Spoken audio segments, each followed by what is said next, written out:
Your brain treats cars differently than almost any other possession you own. When you sit in a car, something unique happens in your mind. You're not just touching one object, you're experiencing sound, smell, motion, and visual stimulation all at once. This combination creates what neuroscientists call a rich encoding environment.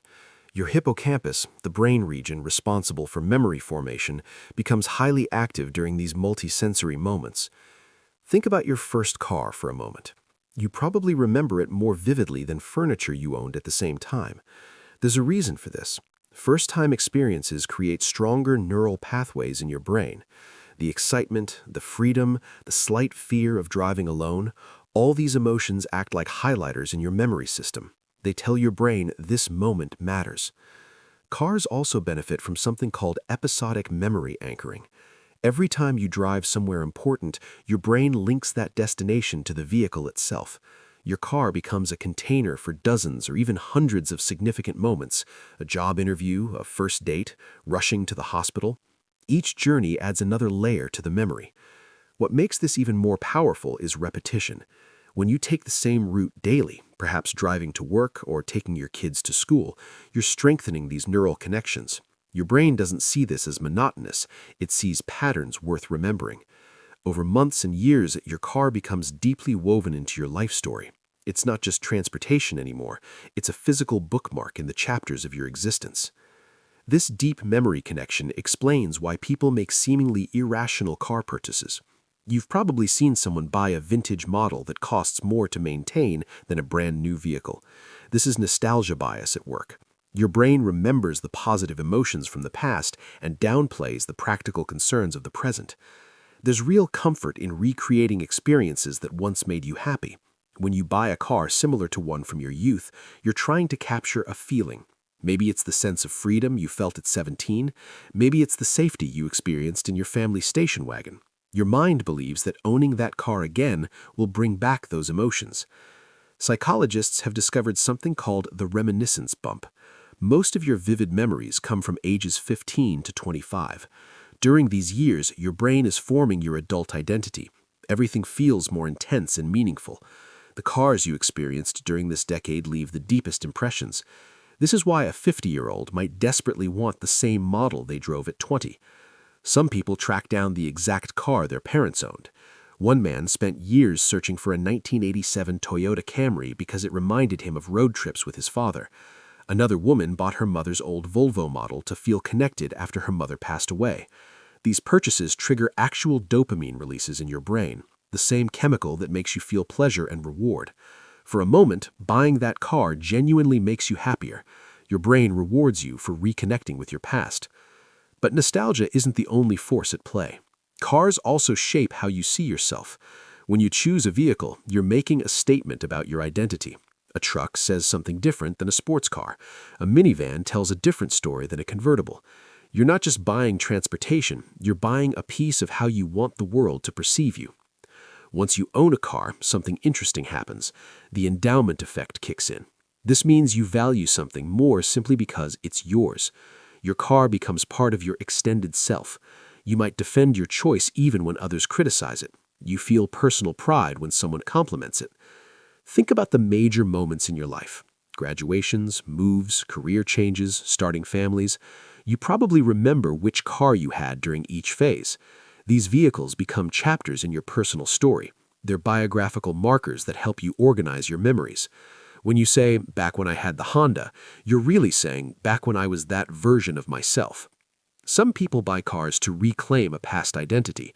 A retired executive might purchase a muscle car from his youth, trying to feel young and rebellious again. Others buy cars that represent who they wish they'd been. The sports car they couldn't afford at 25 finally arrives in their driveway at 50. There's also tribal belonging to consider. Car enthusiasts form communities. Jeep owners wave to each other. Tesla drivers share charging station tips. Classic car collectors attend the same shows. Your vehicle connects you to others who share your values and interests. It's social identity on wheels. These emotional connections explain why people make financially puzzling decisions. Someone might pay $30,000 for a restored car that's only worth $15,000 on paper. From a logical standpoint, this makes no sense. But emotions don't follow market logic. The memories attached to that vehicle have their own value system. Your brain actually experiences conflict during these purchases. The prefrontal cortex, your rational decision maker, knows the car is overpriced. Meanwhile, your limbic system, which handles emotions, is flooding you with positive feelings.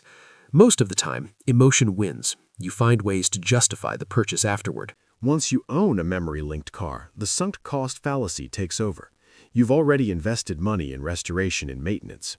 Even when repair costs exceed the car's value, you keep paying. Letting go feels like abandoning the memories themselves. This is loss aversion in action. Your brain fears losing something you have more than it desires gaining something new.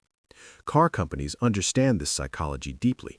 Advertisements rarely focus on horsepower or fuel efficiency anymore. They show families laughing, couples holding hands, and people achieving dreams. They're selling memories you haven't made yet.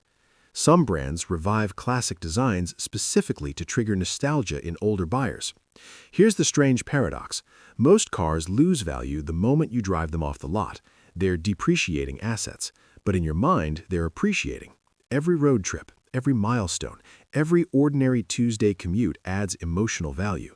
The car becomes priceless to you while becoming worthless to everyone else. This gap between market value and personal value defines the entire psychology of memory-driven car ownership.